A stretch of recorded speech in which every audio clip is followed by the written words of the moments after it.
welcome back to Midlife Humor Gurus. I'm Sue. And I'm Jen. And this is Jen? that was very, and I'm Jen.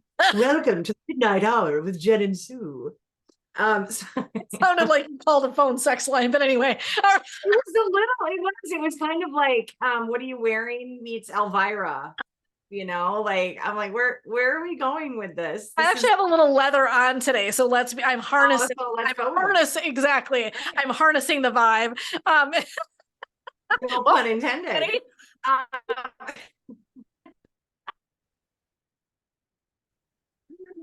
Today we are talking about, and it's ironic that one of John Lennon's last songs was called Starting Over, considering it was released posthumously. Wow, I really took us down a dark hole. Yeah, you did. Thank you for that. But we are talking about starting over. We are, of course, we just started a new year a little while ago, and we have the opportunity every day, of course, to make a fresh start. But sometimes when we have a larger canvas in front of us, it can seem like a little bit less daunting to go ahead and start over. Right. And so this is that time of year where we want to talk about that. Yeah, I love it. I think what I would say is it's actually a superpower that we all have to be able to start again. And I know how often in my life I've needed a reboot and I've needed the opportunity to redo something.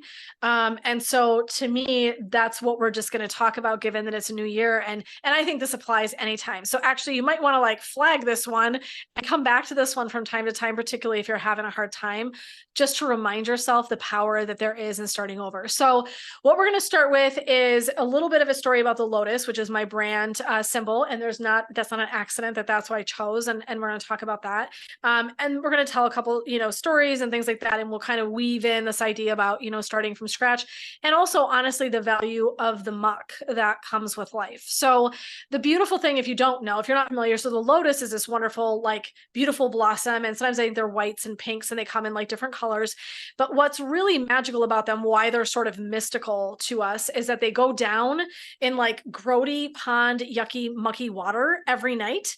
And they come up every morning completely pristine. It's this, how does that happen? Right. So I'm all about symbolism and the idea that something that can go down into this dark kind of murky stuff, this shit, and then reemerge as something that looks completely fresh and new. And to me, when I started my business, that was what I wanted people to harness, this idea of fresh starts, new beginnings, the idea from one moment to the next, one breath to the next, and one decision to the next, that we get to have the opportunity to start over. And so I know in my life, I've definitely had do-overs, and I've been deeply grateful for them. I think each of them have opened me up in a different way to the next chapter of my life. And to me, a big one was when I quit my business at 40, even though I had this thriving practice and I was like, I need something different. That was very much that start fresh. Now, what I think is the extra powerful, if you'll lean in with me, love fresh starts. I also love the wisdom that the muck brings. And I think that this is really, for me, that yin yang kind of idea, right? Which is that we need what happens under the surface, the challenges, some of the struggles, the growth, that kind of to us sometimes feels like, oh, we're in the thick, we're in the dirt of it, we're in the shit. But the truth is that we cannot grow beautiful things without that. That the only way the blossom shows up is by being able to take the nutrients that are filling it up from that underneath that surface, right? That darkness. And to me, that is really about making friends with the shit of life, the struggles, the shit sandwiches that show up. And all of us have both. We have both these beautiful resonating moments in the sunshine. And then we've got these moments to kind of dark nights of the soul where we feel like we're underneath the surface and we're trying to understand what's going on. And there's challenges that are before us. But I want us to remember that each and every day, right? That's what that blossom is. It signifies you don't have to stay there. We don't have to grow the roots and then stay underneath the surface. We get to come up into the light and enjoy the wisdom the hard-earned stuff that's kind of living in that muck. And that's really what the lotus symbolizes to me. Sue, do you have any other references for new beginnings? I mean, I love the lotus, but maybe you have any other, like, have you come across anything that felt potent to you about new beginnings and fresh starts and things like that? I was just thinking to pile on with what you had just said Yeah. about things happening behind the scenes. Not that I'm challenging you to cut your finger, don't cut your finger, but if you ever had a cut on your finger Yeah. and noticed that the skin underneath heals first. It does. So you have this deep cut. Yep. And the last thing that you see actually heal and reconnect is the very outside layer. Absolutely. Well said. Because the Ooh, insides are all, well said. it's all layered. It just made me think of that when you were talking about like the Yeah. behind the scenes stuff. I love And, it. you know, and talking about looking, if you want to look back for just a hot second on some of the things that you have really gone through and giving yourself grace and seeing all of the fights and the battles that you have fought, looking back on those and realizing the blessings that are, you can't do that because when you're in it, you, number one, you have no time. Yeah. And number two, when you're in the eye of the storm, that's where it's the calmest. Exactly. Is the eye of the storm. Exactly. So you cannot see the chaos that's happening. Precisely. Even though you're going through it, right, you can't see it. Exactly. So I have always in the last couple of years likened that to when I started going back to therapy this last time. All of the crutches that I had, and by all the crutches I mean my dog, was gone. They were gone. Right. All the things that I had used to lean on were gone. So I had no choice but to force myself to go in and heal. Right. And so being able to go through it, even though it sucks, you get out on the other side of it, that's where you physically see the growth. Agreed. I think that's so beautifully said. Is just that what I want people to understand is that we all have the dirt. There isn't a single one of us that does not have that murky. We've been in tough places. We've lived through hard things. I think in midlife, we have a lot of experience and wisdom that we've gleaned, and that wisdom is created in the muck. It isn't created in the sunshine. And I think that's something to not lose sight of, is that that muck is actually the kind of the springboard as a teacher of all the things that we're going to enjoy out in the sunshine. And that takes place underneath the surface. And it also sometimes takes place where nobody gets to see it.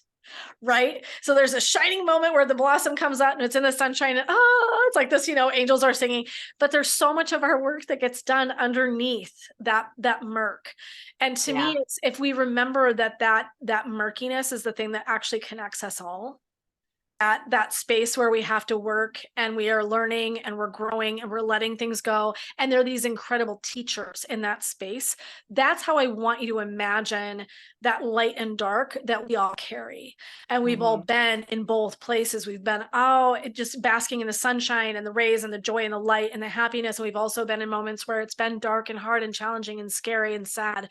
And so to me, that's the richness of the human experience. We don't celebrate that light like we do if we don't have that darkness. So that is definitely creating a greater sense of connection to the joy we get to have in this lifetime, the appreciation. And that's so wise. That's a wisdom thing. And again, I think that's so beautiful for midlife. That's a spot we're kind of all like hanging out in. So to me, love this idea. I want to tell a quick story that Tara Brach shares, and it's an old story. It's about Buddha. It's this beautiful statue. So there's this monastery, and the monks are going to have to move, and they go and they get this crane, right? Because they're going to move this big Buddha statue, this ugly, covered, mucky Buddha statue. They go to move it. Well, it starts to rain.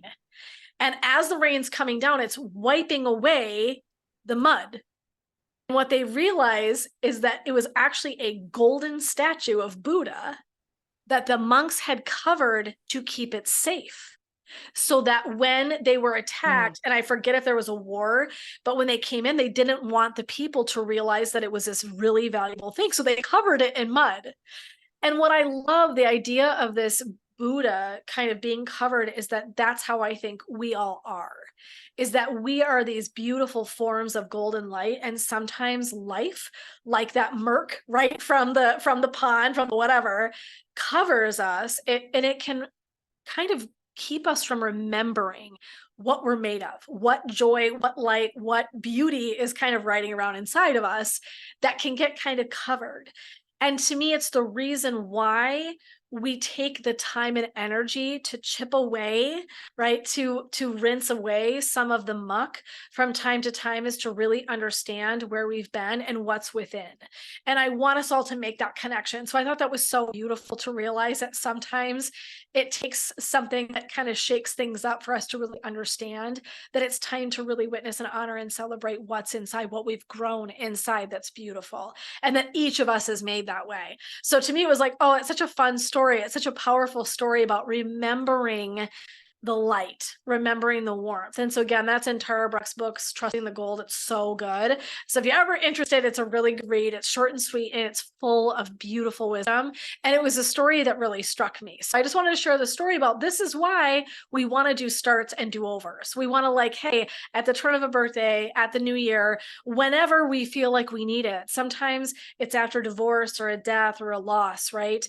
Maybe it's after our kids launch and we're empty nesters, and now we're like, oh man, what do I do from here? I think that's really that powerful kind of phrase that starts a lot of our growth and our experience, is like, what do I do from here? You get to start over again. So instead of just experiencing Chloe's launch as this horrible grief, which I had my own grief, do not get me wrong, I did. I had lots of tears. I also was like, I get a do-over. Our adult life, our married life, like, we have done so much that we've dedicated and would have it no other way to Chloe and raising Chloe and being at her events and taking care of things. Now Zach and I get to reinvent who we are as a couple, how we are at home without having this child that we're taking care of. We get more time back. There's this kind of essence of getting to start again. And I think that everything is how we take it. Can we manage the grief, the muck, with the beauty that's actually showing up? And I think this is true of so many things with aging parents and empty nesting and kids growing, all that kind of stuff, health issues. Everything is, can we look for both sides? Can we understand that there's this maybe hard piece, but that it's developing and creating something that's new? It's a new part of who we are. It's a new part of how we understand ourselves and other people. I think that is really freaking cool. So I just wanted to share that little like nugget of wisdom from Tara Brach, because I thought it was such a beautiful piece. And I love that story. yeah, so I was gonna say, I'm gonna let you share that for a second because my story went away. Let me find my reading that my friend shared that I fell in love with, because it's gonna be here. There we are. It's a little reading. Yeah. But was there anything else on that before we scoot? I just wanted to kind of circle back. And was there anything that you wanted to talk about with that piece of the Golden Buddha? I think part of what I think that guilt is a huge human emotion and a huge human condition that sometimes we really kind of continue to carry that on with us to our connecting flights too. Mm-hmm. And I think it's really important, if you are grieving something. I think sometimes we get stuck in moving on, making us feel guilty. Mm-hmm. So I think that's part of it too. Like if a fresh new start. I mean, there are some people where if you go through an immense loss, where you're living in a house where you were living with somebody, Sure. and now they're gone, and that, maybe Mm-hmm. move. Yep. As scary as that is, and as much of a pain in the ass moving Right. is, Right. I mean, it could be something that big, Right. or it could be something so small as, looking at the grief component. I mean, there's more to it than that. But I think that with a lot of, changes and do-overs that we find ourselves making, I do think that it's because it is a direct or indirect response to a loss. Mm-hmm. That was the career that I was hoping I was going to have, and that's why I put my life on hold, and it didn't pan out. Right. Right. And now I have to move forward. And I think sometimes, a little bit of shame involved in that too. Mm-hmm. We tend to beat ourselves up over what we didn't accomplish, and that can sometimes keep us stuck in the mud. Yeah. can keep us stuck and keep us Yes. from being able to continue to move forward and make the fresh start that we as humans deserve. Yeah, absolutely. And I think the cycle of really respecting, there's times where we're in the sun and we're, exulting in this beauty and we get to have this beautiful, rich, joyous experience. And then there's this, cycle down underneath where we're digging through our own decay and we're understanding what's falling away and what's no longer serving. And to me, it's all beautiful. And if we can give ourselves permission to embrace that rather than fight it, I see a lot of people, oh my God, myself too, fight and fight against going into the Yeah. darkness. We fight taking time to reflect. We fight the grief. We fight being angry. We fight the emotions that don't feel as shiny. And so then there's this experience where we think that we're going to sustain. There is no such thing as sustaining a bloom in the sun in No. perpetuity with no need to go underneath and recycle that kind of muck. And I think that if we can see that as the decay, that piece, that's all gloriousness that helps us recycle back up into the light. And I think that's embracing that journey, that circular part of our lives and experiences is really important, because we do see people get stuck where, no, I want to stay in the light, or I don't know how to get out of the dark. We'll dig our heels in, and it's like we're not comfortable transitioning into those spaces. And to me, it's like, no, those are all part of our absolute essential experience of elevating ourselves and growing. It's evolution to go through those cycles. And so it's like making friends with, okay, this is just a cycle. This is just a moment. This is just a period of time. I get to begin again over and over and over again, as many Yeah. times as I think that's really giving yourself permission and seeing the superpower that it is to say, I get to start over again. I don't have to stay in one spot, but it's also really healthy to make this circular kind of passage, if you will, through the light and then back into the pond and then back out again. That is the circle of life. That is totally normal. It's expectable. So if we can make that a part of the deal, the unexpected or the discomfort is part of the journey, and embracing that, we only create more suffering when we grip and we hold and we dig our heels in. That's the bottom line, is that all of us, we actually create a great deal more suffering when we're unwilling to lean in and have the experience. What I'm offering is that if we embrace it, if we say, oh, this is just part of that cycle. This is just life and death. This is that circle of life. Right now I'm in a season. It's a darker season. It's a winter of the soul, and I'm maybe hidden, and I'm not fully out, and I'm not living my best life in that moment. That it's coming back for me, that this same exact circle, I will come back into the sunlight. I will come back into that big breath of fresh air and a new beginning, right? And the beauty of that. And then being willing to just ride that cycle out, I think is so important. So I found this reading my friend shared today, and it's by Christopher John Stubbs. And this is what he said. He said, the choices you make today matter. The words you speak today matter. I read it and I was cracking up, because Sue and I have been recording our podcast is all the stuff we've been talking about. The way you choose to show up today matters. And not just for this moment, not just from this moment. If you're acting from the same frequency from which problems and challenges in your life were created, you're spinning your wheels. And if you're running away from your problems, more of the same. You must find and hold the frequency of the life of your highest choosing, finding a vision that you can feel with all of your senses. Then make the choices, speak the words, and show up as that person. Now, running toward that vision is so much more powerful than running away from your current problems. And I love that final line, because you had talked about that idea of like, thank God 2023 is over, right? That whole backed me up, because it reminded me exactly what you said. Instead of running away from something, instead of running away, can we be running to? Can we be excited and have a vision? And maybe creating that and crafting that? Can we understand you're already in creation mode and doing that? And I love that it's talking about in its own way. I thought it fits so beautifully with all the different tools we're going to be talking about and sharing with you all about how to navigate these things. Your words matter. Your energy matters. The vibrancy that you show up with matters. That frequency you bring, that energy that you're bringing matters to create the life that you want to live. And I love that it talks about you can't ignore the darkness. You have Right. to be in those challenges, right? And we get to make the decision about how we want to show up and experience it. And I think that a new start is about choice. I want to say that, but I do think that there's a big piece of it to me that when I saw people in my office for so many years doing traditional therapy, feeling stuck like they couldn't get out from underneath things, I was like, oh, please give yourself permission to make the choice that you can do it. Because there was a choice we make to be stuck. There's a Yeah. choice we make to not live the kind of life we want to live. There is a choice. And I know I'm pissing people off right now, but I'm going to tell you right now that accountability you can take. Am I making a choice that's getting in my way?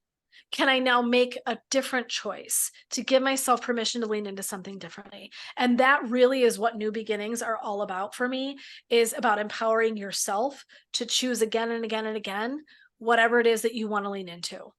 And that is how you deal with managing struggles and challenges, all the way up to living your very best life and feeling like things are clicking and they're going so well and you're full of alignment. That's so beautiful.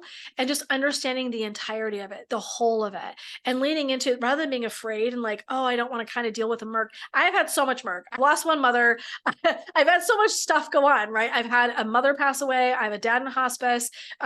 So many losses and grieving and pieces and different jobs and career changes and shifts and all these things, different things that happened that they didn't go the way I wanted. My pregnancy didn't. It ended a month early. I was on bed rest. My kid was in NICU for 2 weeks. There's a lot of things in my life that didn't go according to the expectation and thought that I had. And now, with a different set of eyes, I can see all of the beauty that got created because of those challenges. And I think that's really what I'm inviting all of us to do, is lean into seeing that cycle, the necessity of not running from all the shit that's hard, but rather seeing it as it is building, growing, and giving you nutrients for the stuff that you need. It's actually, here's my favorite word ever, ever, ever. It's actually preparing you. The shit that you're in is always preparing you for the next thing that you will go through. Always. They are the very nutrients and roots of the shit that you will need in order to face whatever it is that's coming next. And so if we start creating a relationship with it that way, I think it's so different than like, oh my God, here we go again. Life is doling out shit to me again. No, no, no. Life is providing you opportunities to be prepared for whatever it is you're going to need next for your next evolution, to me. What do you think Beautifully about said. Yeah, what do you think about that? No, that is so perfectly said. Because, the other thing too is all of those things that you talked about from that reading, they're all wrapped up in a little bow called accountability too. Exactly. So Yep. taking, hey, and part of that is control, like taking control. Like, in order to have accountability, you have to take control, but you also have to release, and you have to know what the difference is, and you have to know, like, you have to assign what each one of those things looks like, and it looks different for everybody. Exactly. And I think that being able to munch it down into small pieces, like what you said, Yeah. what I'm going through. Okay, so today is today, and this really sucks, and I hate it. And when we say tomorrow, but tomorrow I'll know. Tomorrow might be a year from now. Again, time is infinite. Right. And it's not just, we get frustrated sometimes because we think I want changes to be made, and it's been a month and they haven't been made yet. Yeah. Time is not up to you. Right. Yeah. So, It's happening to us and for us. And it is time is a mind thing. It's a mind fuckery thing. yeah. Because exactly what you said, it's so true. And it's like deciding for yourself, how do you want to look at this experience? How do you want this experience to be? How can I show up and be accountable to myself? How can I do these steps, these stages? It's interesting, and just as a little story for maybe the end of kind of our talk today, because we just wanted to like get you excited about, like, listen, fresh starts are available to everybody. They are preparation. Our stuff that we go through that's hard is preparation. But one of the things I think is really fascinating as a therapist, and people have asked me from time to time for stories about these experiences, and it's going to be, we're going to go dark for a second, but have you had clients that were suicidal? What was that like, and how did they end up getting out of that? Because I think that's really kind of one of those, many of us have been through experiences where we've loved people who've had really deep, serious depression and or been touched by suicide in some way. What's fascinating is when I've asked clients to give time to do healing in order to feel differently. Right. And I get it that for them, they're in the eternal dark night of the soul. Their one day feels like 4 months to me, right? Their Right. one shitty day feels like 4 months. And I get that. And I respect that. What was really interesting was if I said, can you give me, there was one gentleman, can you give me 6 months? I talked him into this. I made a deal. I don't know what the hell I thought I was going to do at the end of 6 months, but I fucking made a deal. And I said, we give me 6 months. Can we do the work? If at 6 months you're still feeling this bad, we'll regroup. We'll talk about what we're going to do next. And he said, yes. What's so cool to me is 6 months later, that gentleman could not even imagine taking his own life. Mm. And so what I want us to understand, the number of times, or clients that I had that were suicidal had a near-death experience or a serious accident and all of a sudden realized deeply that they had this love for life. Wow. Okay? So it's interesting that we think that way when it feels like a choice. Okay. I want to choose out. I want to opt out of this, email sequence or this. I want to stop subscribing to this bullshit. Yeah. And I get it. What I think is interesting when I went back to this notion of let's sleep on it, and we see these things and we think it's flip, but it's not. Tomorrow is a new day. Tomorrow is a new energy. Tomorrow is a new start. There's a reason why we use this phraseology, and it isn't bullshit. Now, listen, sometimes it is a series of days. Have I been in a dark space where it lasted longer than a fucking day? I'll guarantee I did. I've been in spots that lasted a couple weeks. That's a really long time for me. That's abnormal, but I'm going to say I've had them. We all do. But what I want to say is each and every day was one step closer to clarity. Each and every day was one step closer to the light.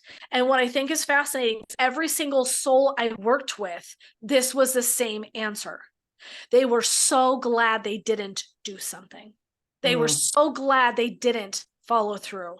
And so to me, what that says is our deep will for life, our deep drive to be alive and to do something with our journey.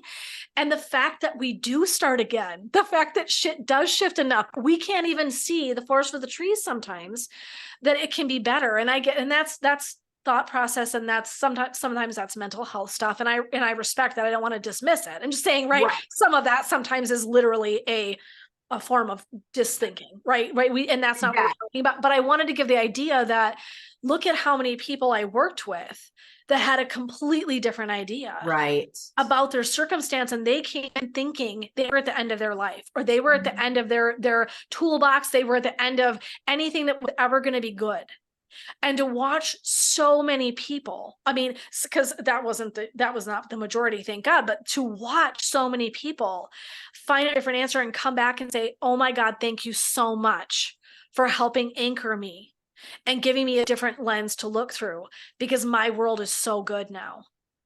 And to me, there is something innate in us that is able to manage that darkness. And I think that's what I want to say. We have a deep, beautiful golden light within us, like that golden Buddha, and it tells us we have things to do.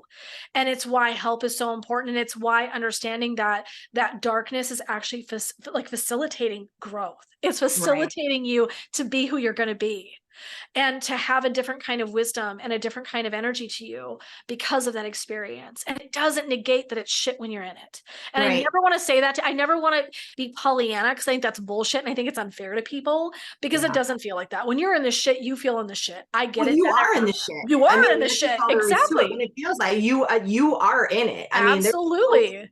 Around it 100%. And so there's nothing that we're saying today that's to minimize, and I would never do that, because I've worked with enough people with mental health issues and had a dad who had, depression, major depression in my life. Like, I've experienced it, I've seen it, I've witnessed it.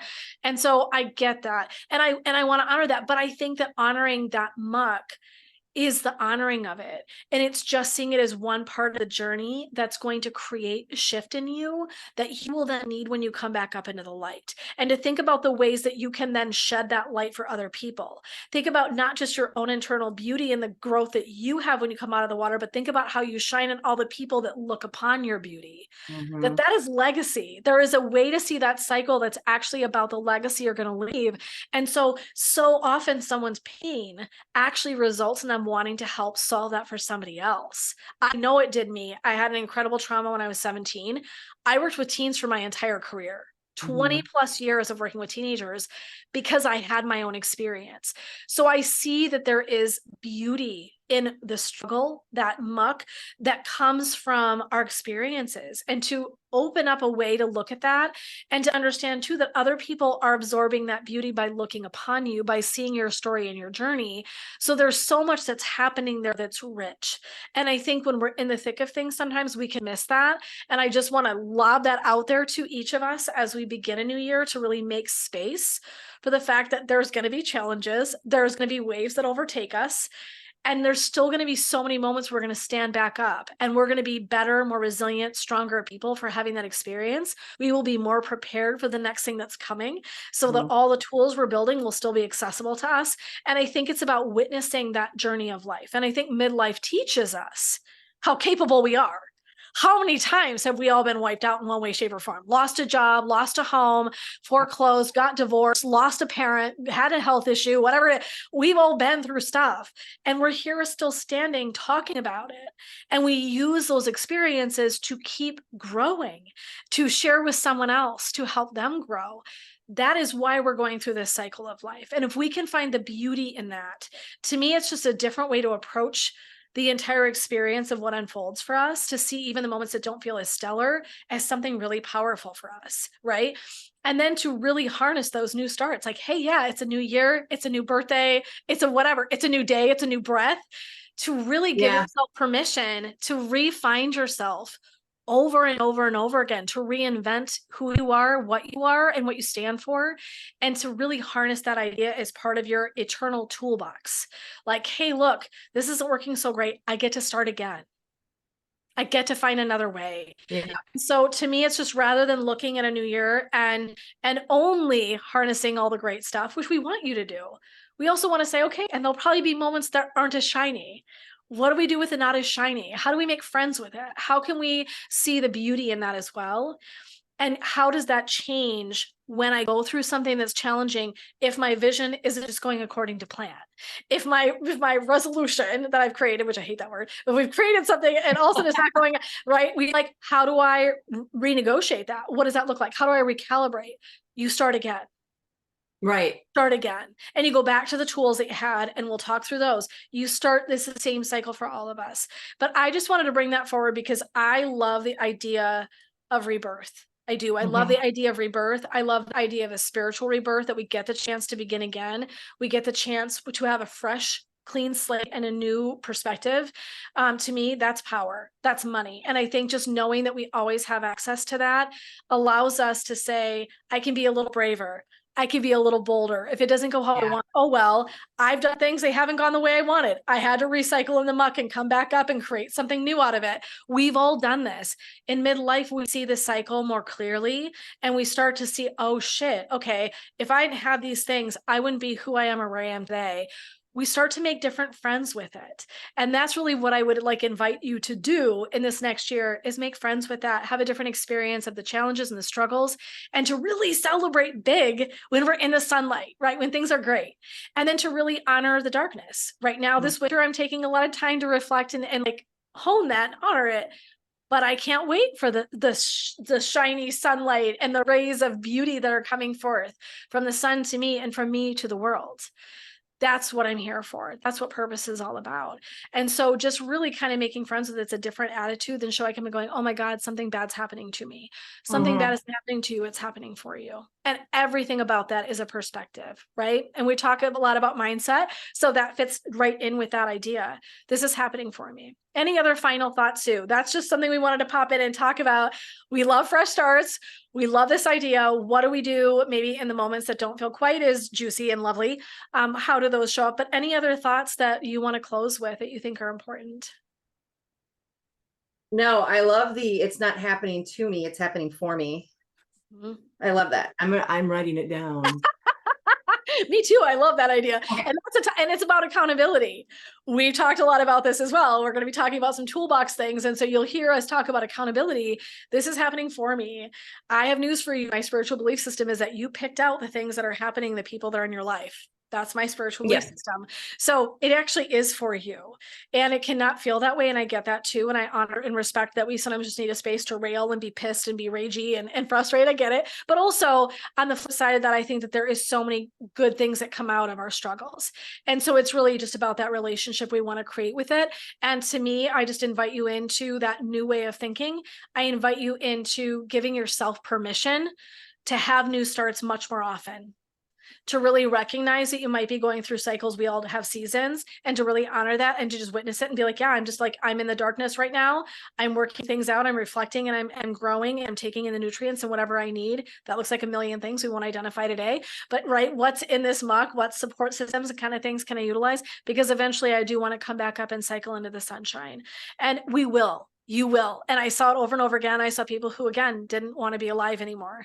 And Yeah. the gratitude, the grace, the ease, the lessons they learned, the power of recycling and coming up again and going, wow, I'm so lucky.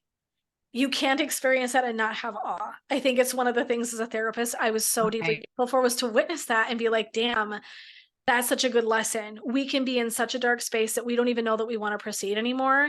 And to see these people continue their lives, their legacy, and create their purpose, even when they went through a period of time where they didn't want to me, that is the beauty. It's so incredibly powerful to witness that and honor that.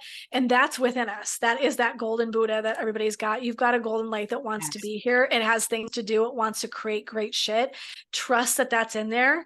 And sometimes it's just covered up by stuff. Sometimes we need people to come in and kind of help us clean that off and remember our goldenness, that beautiful light and sunshine. It's in there. So I just want to invite you to remember that these are tools you have at your disposal to restart over and over and over again whenever you need it. So welcome to 2024. We hope this was a powerful chat. We're so excited to get to be here with you in all of this.